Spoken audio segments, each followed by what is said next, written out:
Baik, selanjutnya saya akan memberikan sedikit penjelasan untuk pembahasan latihan nomor 2 ini. Soalnya hampir sama, yang membedakannya adalah pernyataan yang akan diujinya sedikit berbeda. Oke.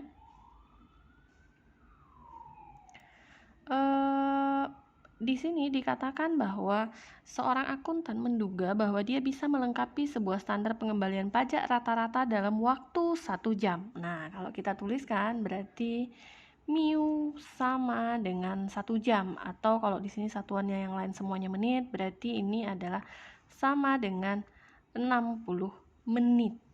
Oke, maka kalau pernyataannya adalah mu sama dengan 60 menit, maka jelas ini adalah H0. Oke. Nah, ada sampel randomnya sebanyak 25, berarti ini adalah N. Kemudian rata-rata akuntan bisa melengkapi adalah selama 58,2 menit, berarti ini ada rata-rata sampel X bar.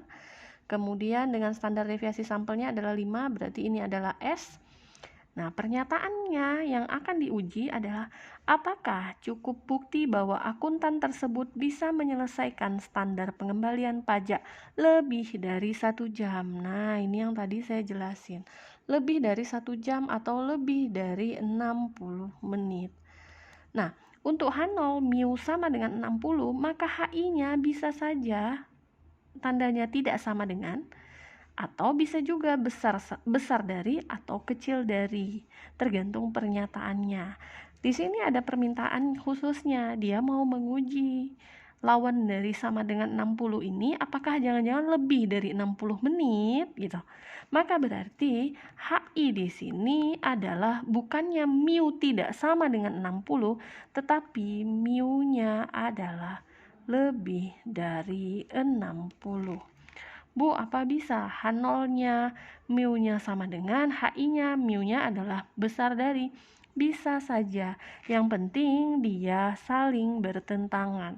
Karena kalau H0 sama dengan, pertentangannya bisa jadi besar dari 60 atau kecil dari 60. Tetapi di sini yang ingin diujikan adalah apakah lebih dari 60.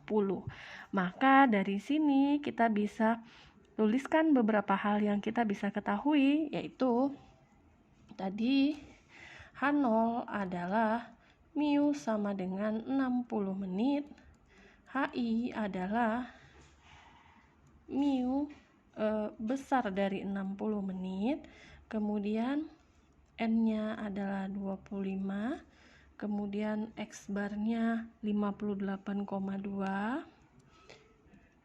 X bar adalah 58,2, kemudian S-nya adalah 5 menit,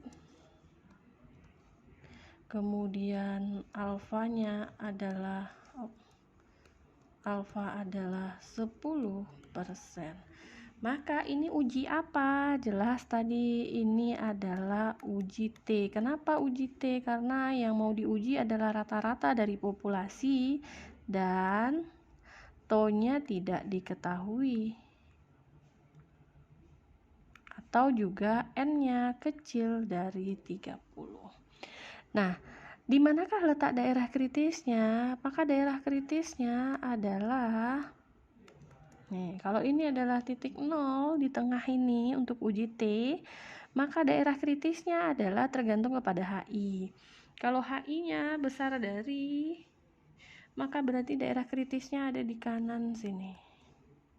Daerah sebelah kanan. Maka karena dia di daerah sebelah kanan 0, berarti nilai T ini pasti positif. Berapa nilainya? Yuk kita lihat pada tabel T. Nih, alfanya tadi adalah 10%, berarti 10% itu adalah 0,1. Nih, untuk uji satu arah, karena memang dia uji satu arah. Derajat kebebasannya berapa? N-nya tadi 25, berarti derajat kebebasannya adalah N kurang 1, berarti adalah nih dia. Kita lihat pada 24, maka T-nya adalah 1,318.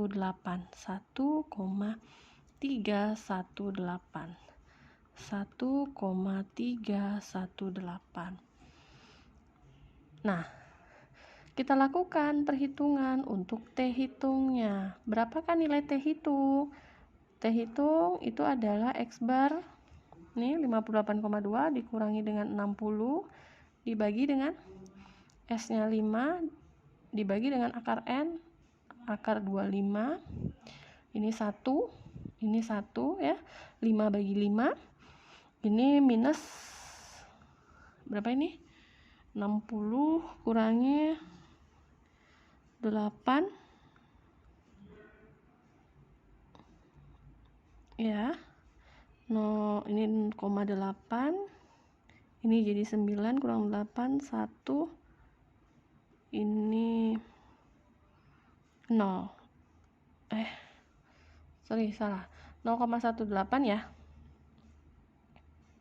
1,8 ya, bener ya, 1,8, oke, minus 1,8, maka T hitungnya adalah minus 1,8, maka minus 1,8 itu letaknya ada di sini nih, maka ini adalah daerah H0 diterima. Apa kesimpulannya? Maka kesimpulannya adalah H0-nya diterima.